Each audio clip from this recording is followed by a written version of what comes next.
కృంగినప్పుడు నన్ను రక్షించేవాడు ఆయన. కృంగిన సమయాలలో దేవునికి మొరపెడతాను నేర్చుకోండి. మనసు బాగోలేదు, ఇప్పుడు ప్రార్థన చేయను అనొద్దు. ఇప్పుడు ప్రార్థన చేయి, బుద్ధి వేయటం లేదు అనొద్దు.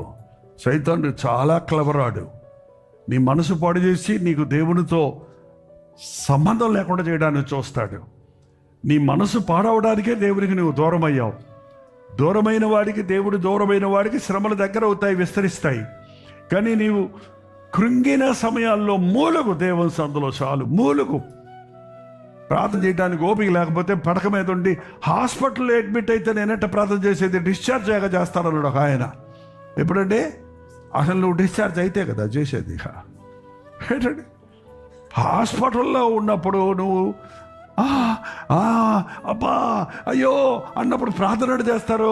అప్పుడే అన్నావు, అయ్యా ఏసయ్యా చూడయ్యా అను.